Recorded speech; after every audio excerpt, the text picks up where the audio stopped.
আমরা এখানে legal business করছি। আমরা একটা অফার দিয়েছি 2টা কিনলে 4টা ফ্রি, 330 টাকা পরে একটা পাঞ্জাবির দাম। যাদের প্রয়োজন কিনতে আসছে। এখন আমার যে কাস্টমার তারা কখনোই প্রিন্স আর কিংস এর থেকে কিনবে না, আল মোস্তফা থেকে কিনবে না, কারণ তাদের পয়সার অনেক মূল্য, তারা অনেক কষ্ট করে ইনকাম করে।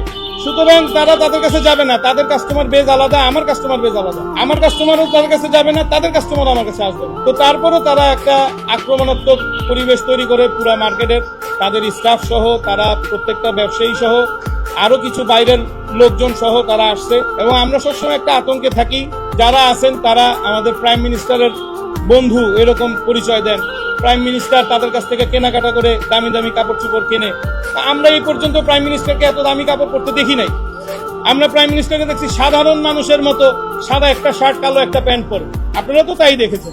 যেই মানুষ একটা সাধারণ সার্জনকে ডাক দিয়ে ঈদের জন্য সে কোলাকুলি করতে পারে, সেই মানুষ এত ডন লেভেলের লোকজন তার বন্ধু থাকবে, আমি এটা বিশ্বাস করি না। সম্ভবত প্রাইম মিনিস্টার জনাব তারেক রহমান সাহেবের নাম ভাঙিয়ে তারা খাচ্ছে।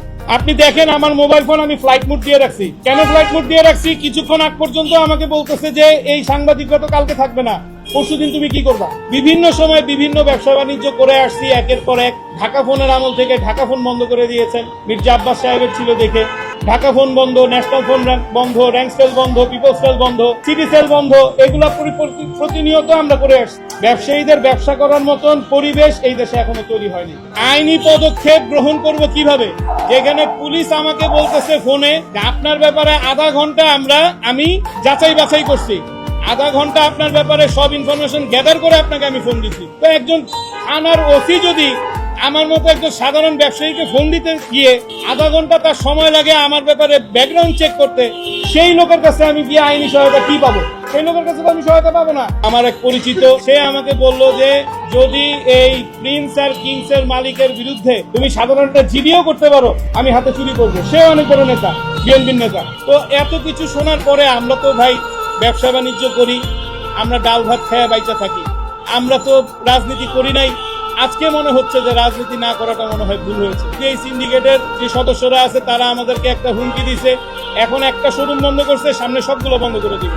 এবং আমি হয়তো আবার প্রবাস জীবনে ফিরে যাব এবং বাংলাদেশে হয়তো আর ব্যবসা আমার করা হবে না। পুলিশের এসআই তো সম্পূর্ণ মারমুখী ছিল এবং পুলিশের এই গেটের সামনে 4 জন পুলিশ অফিসার দাঁড়া করে দিয়ে তারা বন্ধ করে রাখছে। রাতের দিকে ওসি সাহেব আসছিলেন প্রিন্সের দোকানে, সে ভিতরে মোটামুটি অনেক লম্বা সময় ছিলেন। তখন এই যেহেতু ভিডিও ভাইরাল হয়ে গেছে, আমাদের গ্রাহকরা ভিডিও পোস্ট করে দিছে, ওসি সাহেব তাদেরকে এই দোকান থেকে সরাই দিচ্ছে। এর আগ পর্যন্ত এই বাইরে যে লাইট চলতেছে, লাইটটাও জ্বালাইতে দেওয়া হয়নি আমাদের। যে একজন থানার ওসি তিনি যদি এত ভীতু হয়ে যায়, আমি তো সাধারণ মানুষ, আমি কোথায় যাব? আমি কোনো আইনি পদক্ষেপ নেই নাই। বর্তমান আইন ব্যবস্থার উপর আমার সংশয় আছে, আমি ভীতু। তাদের কাছ থেকে আমি পরিপূর্ণ ইনসাফ পাবো এই বিষয়ে আমার শতভাগ অনিশ্চয়তা আছে। আমি